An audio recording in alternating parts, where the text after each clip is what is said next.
أعظم ما جاء في الدين هو توحيد رب العالمين، ولا يمكن أن يستغني الناس عن الدعوة إلى التوحيد.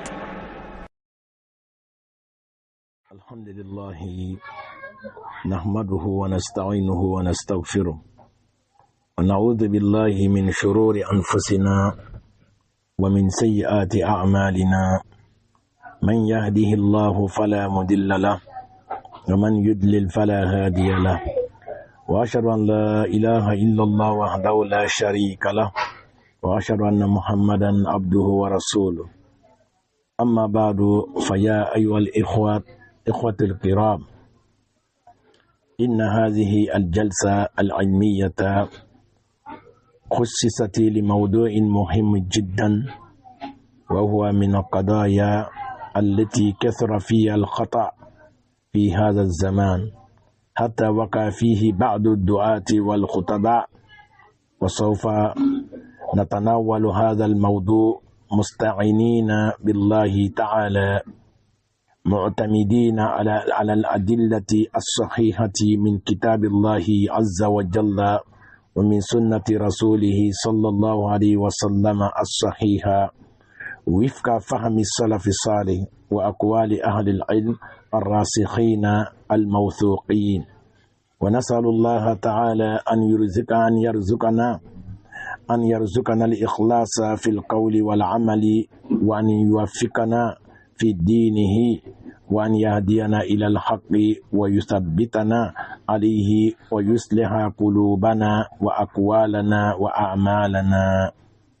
وصلى الله وسلم وبارك على نبينا محمد وعلى آله وصحبه أجمعين. Au nom d'Allah, le tout miséricordieux, le très miséricordieux, mes chers frères en islam, toutes les louanges reviennent à Allah subhanahu wa ta'ala. Nous le louons, nous le remercions, nous implorons son secours et son pardon. Nous recherchons auprès de lui la protection contre le mal de nos âmes et contre les conséquences de nos mauvaises actions. Celui qu'Allah guide, nul ne peut l'égarer, et celui qui l'égare, nul ne peut le guider. J'atteste qu'il n'y a des divinités dignes d'adoration qu'Allah, seul sans associé, et que le Mohammed est son véritable messager et son serviteur. Que la paix et la bénédiction d'Allah soient sur lui et sur sa famille et sur l'ensemble de ses compagnons. Après ceci, chers frères en islam, cette assise est consacrée à un sujet d'une grande importance et d'une actualité particulière, au sujet duquel de nombreuses personnes se sont trompées, y compris certains prédicateurs. Au cours de cette assise, nous aborderons ce thème en nous appuyant sur les preuves authentiques tirées du livre d'Allah et de la sunna authentique de son messager Mohammed sallallahu alayhi wa sallam, selon la compréhension des pieux prédécesseurs as-salaf salih et les explications des savants reconnus pour les sciences et les droitures. Nous demandons à Allah le Très-Haut de nous accorder la sincérité, de nous faire comprendre correctement sa religion, de nous guider vers la vérité et de nous y affermir et de réformer nos cœurs, nos paroles et nos actes. Qu'Allah fasse de cette assise une cause de bien, de guidance et de bénéfice pour nous tous. Amin. الجلسة ستكون حول الموضوع طاعة ولاة الأمور في المعروف والتحذير من الخروج عليهم. Le thème de l'assise est l'obéissance aux dirigeants dans le bien et la mise en garde contre la rébellion, les révoltes à les encontres. أما بعد، فإن من أعظم أصول أهل السنة والجماعة السمع والطاعة لولاة الأمور في المعروف وتحريم الخروج عليهم لما يترتب عليه من الفتن وسفك الدماء وتفرق الكلمة وضعف الأمة. Mes chers frères en islam, sachant que l'un des plus grands fondements des gens de la sunna et du consensus, les salafis, est d'écouter et obéir aux dirigeants dans ce qui est conforme à la religion et d'interdire la rébellion contre eux, les révoltes contre eux, en raison des immenses méfaits qu'elles entraînent, les troubles, l'effusion du sang, la division des musulmans et l'affaiblissement de la communauté. Voici, lorsque nous ne nous obéissons pas aux dirigeants, ce qui en découle est les troubles, les désordres, l'effusion du sang, la division entre les gens et l'affaiblissement de la communauté. Car la communauté va s'affaiblir davantage. Les mosquées seront fermées, les dirigeants seront emprisonnés. Tout cela, ce sont les méfaits du manque d'obéissance à nos dirigeants. L'autorité, c'est Allah qui donne. Et il nous a ordonné de respecter les autorités et de les obéir, comme les prix va s'en suivre, Inch'Allah. أولا معنى الولاة الأمور وولاة الأمور هم الحكام والأمراء ومن تولى شيئا من شؤون المسلمين بولاية شرعية ويدخل في ذلك كبار العلماء في باب البيان والفتوى. Selon les savants, la définition de Wulatul Umur, quand on dit Wulatul Umur, c'est un mot arabe. Ça veut dire quoi? Ça veut dire Humul Hukam wal Umara. Les détenteurs de l'autorité sont les gouvernants et les dirigeants. Quand on dit Wulatul Umur, ça veut dire quoi? Les gouvernants, ceux qui gouvernent. Les dirigeants, ceux qui nous dirigent, et toute personne investie d'une autorité légitime sur les affaires des musulmans. Les grands savants font également partie des détenteurs de l'autorité dans le domaine de l'enseignement et de la fatwa. Nous devons obéir à nos autorités ainsi qu'à nos grands savants, car s'ils nous ordonnent, leurs ordonnances nous amènent vers la droiture. Les autorités nous protègent. Les obéissances nous mettent en sécurité. Et les dalils sont dans les preuves, et les dalils sont dans la parole d'Allah subhanahu wa ta'ala. Premier dalil venant du Coran. Allah nous dit, قال الله تعالى يا أيها الذين آمنوا أطيعوا الله وأطيعوا الرسول وأولي الأمر منكم. Dans Surah An-Nisa, aya 56. يا أيها الذين آمنوا أطيعوا الله وأطيعوا الرسول وأولي الأمر منكم. Allah nous dit ici, يا أيها الذين آمنوا, vous qui avez cru, أطيعوا الله وأطيعوا الرسول, obéissez à Allah, obéissez aux messagers. وأولي الأمر منكم. Allah ne s'arrête pas là-bas, Allah continue, Allah dit à ceux d'entre vous qui détiennent l'autorité. Vous voyez? Les savants du Coran, les tafsirs du Coran, disent que في شر هذه الآية أمر الله المؤمنين بطاعته وطاعة رسوله صلى الله عليه وسلم وطاعة ولاة الأمور في غير معصية الله. Les savants de la science du Coran disent que le sens de ces ayats veut dire quoi? Allah ordonne aux croyants de lui obéir et d'obéir à son messager et d'obéir aux dirigeants tant qu'ils ne commandent pas une désobéissance à Allah subhanahu wa ta'ala. قال الإمام ابن كثير رحمه الله أولي الأمر هم الأمراء والعلماء. Un grand imam parmi les grands imams des gens de la Sunna, qui est parmi les savants de l'interprète du Coran, qui est Ibn Kathir, Il dit le sens de l'autorité. Lorsqu'Allah a dit wa ulil amri minkum, qui sont les autorités? Selon Ibn Kassir, il dit quoi? Les détenteurs de l'autorité sont les gouvernants et les savants. Allah dit ya ayyuhallazina amanu atiiu Allah wa atiiu rasul wa ulil amri minkum. Ulil amri minkum, selon Ibn Kassir, les détenteurs de l'autorité sont les savants, les gouvernants et les savants. الدليل الثاني من القرآن قال تعالى وإذا جاءهم أمر من الأمن أو الخوف أذاعوا به ولو ردوه إلى الله إلى الرسول وإلى أولي الأمر منهم لعلمه الذين يستنبطونه منهم. سورة النساء. Ici, deuxième preuve venant du Coran, Allah nous dit وَإِذَا جَاءَهُمْ أَمْرٌ مِنَ الْأَمْنِ أَوِ الْخَوْفِ أَذَاعُوا بِهِ. Lorsque une nouvelle concernant la sécurité ou la peur les parvient, ils la diffusent, se précipitent pour la diffuser. Allah continue وَلَوْ رَدُّوهُ إِلَى الرَّسُولِ وَإِلَى أُولِي الْأَمْرِ مِنْهُمْ لَعَلِمَهُ الَّذِينَ يَسْتَنبِطُونَهُ مِنْهُمْ.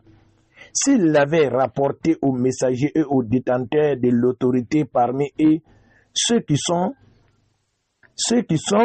capables d'en tirer les conclusions l'auraient su. Dans ces ayats, شر هذه الآية دليل على أن الرجوع إلى ولاة الأمور والعلماء من أصول الشريعة وليس إلى إشاعات والأهواء.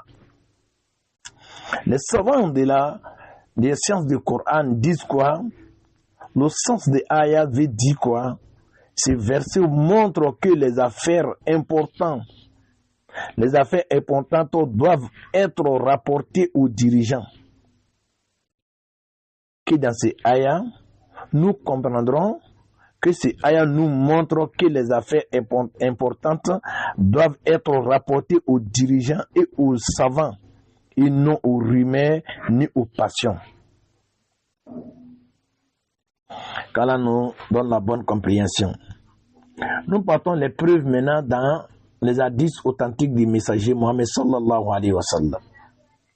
الدليل الأول من السنة أن عبد الله بن عمر رضي الله عنهما قال رسول الله صلى الله عليه وسلم على المرء المسلم السمع والطاعة فيما أحب وكره إلا أن يؤمر بمعصية فإن أمر بمعصية فلا سمع ولا طاعة. متفق عليه. Le musulman doit écouter et obéir, comme un hadith authentique de Abdullah ibn Omar dit, le fils de Omar ibn Khattab dit que le messager Mohammed sallallahu alayhi wa sallam a dit al-mar'i al-muslim as-sami wa ta'ati fima ahaba wa kariha, que le musulman doit écouter et obéir, et ce qu'il aime ou ce qu'il n'aime pas, ce qui lui est ordonné, il doit obéir à ça par son dirigeant, par son autorité, sauf si on lui ordonne de désobéir à Allah. Si on lui ordonne un péché, Allah, il n'y a ni écoute ni désobéissance à une autorité pour la désobéissance de notre Seigneur. Muttafaqun alayhi. يدل هذا الحديث على أن أصله هو السمع والطاعة واستثناءه الوحيد والمعصية فلا يطاع أحد في معصية الله. Dans le sens de cet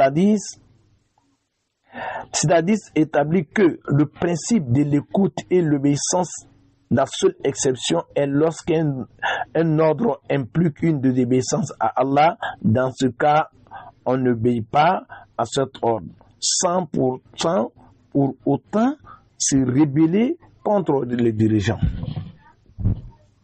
Le principe de l'écoute et l'obéissance est basé sur quoi? Est basé sur le respect des dirigeants tant que nous n'ordonnons pas à désobéir à Allah. On l'écoute, on l'obéit dans son ordonnance. Mais en exception, Lorsque un dirigeant nous ordonne à désobéir le Créateur, notre Seigneur, ensuite, dans ce cas, on ne l'obéit pas et on ne l'écoute pas pour ce qui est de désobéissance. Mais tout le temps, on préserve son autorité sans pour autant se rebeller contre lui, se révolte contre lui.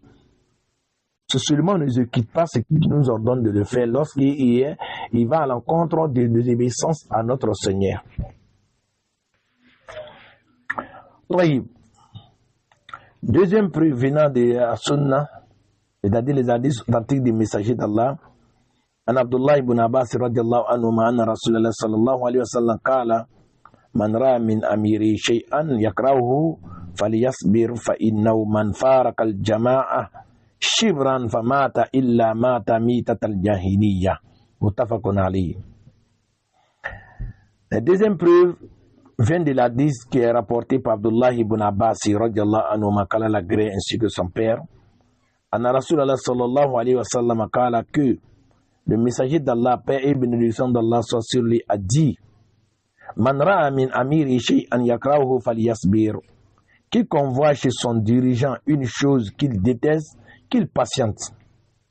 Falyasbir. Le messager d'Allah dit qu'il patiente. Si tu vois quelque chose à ton dirigeant que tu détestes, falyasbir, qu'il faut patienter. Fa innahu man faraka jama'a Shibran famata illa mata mitatan jahiliya. Car celui qui se sépare du groupe des jamas de musulmans ne serait-ce que d'un an pas puisse mourir dans cet état, mais d'une mort semblable à celle de la période pré-islamique. Qui te sépare de la jama de musulmans dans les obéissants à leurs dirigeants d'un an pas seulement, et tu mets dans cet état que tu mets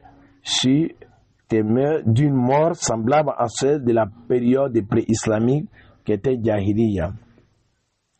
Les savants disent quoi? Amara Nabi sallallahu alayhi wa sallam bi sabri ala ma yaqa'u min al-wulati mimma la yablughu al-kufra al-bawa hifzan li jama'ati al-muslimina wa daf'an lil fitani wa safki al-dima.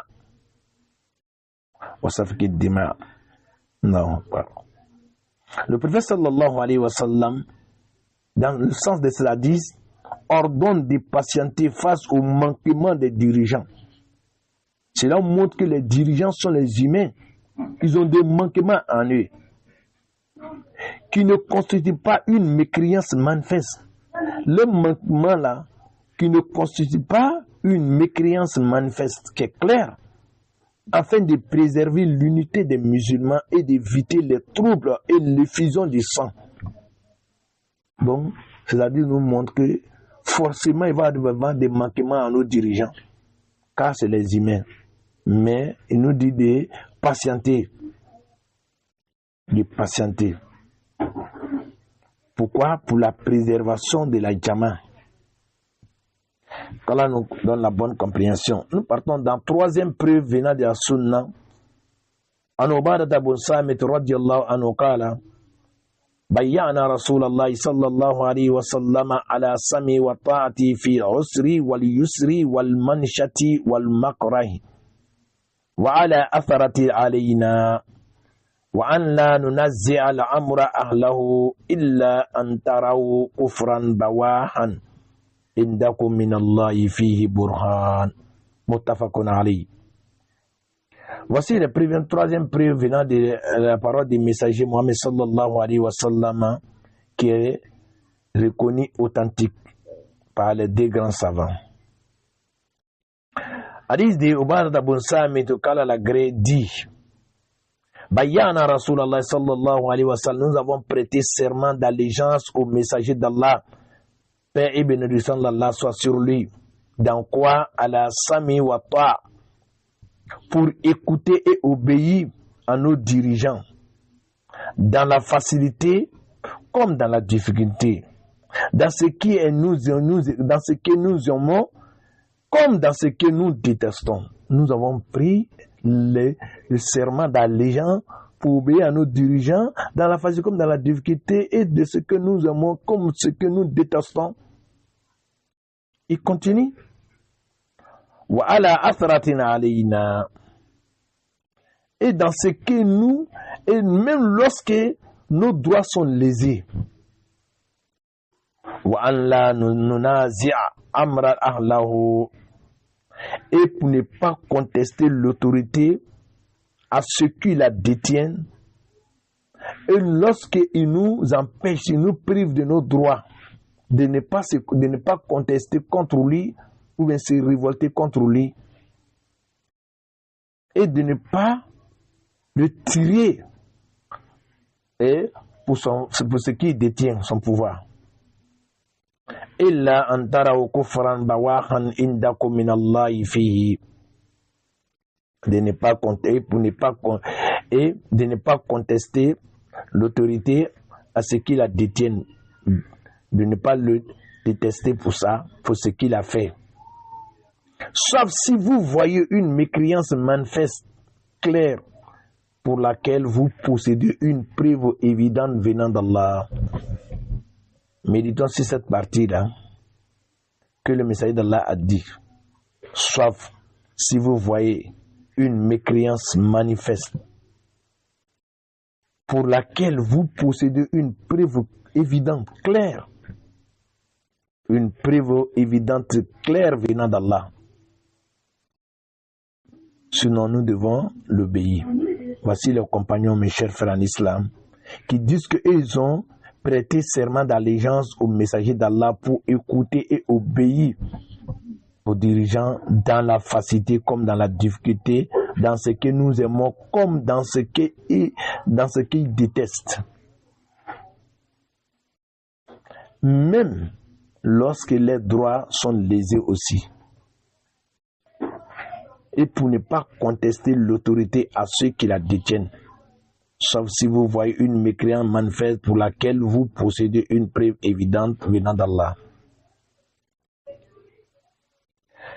Le savant de hadith dit quoi? Que hadha hadithun min a'zami usuli ahli sunnati wa fi annahu la yajuzu al-khuruj ala al-hakim bisabab al-zulmi aw fiski ma lam yazhar minhu kufrun sarih thabitun bidalil shar'i.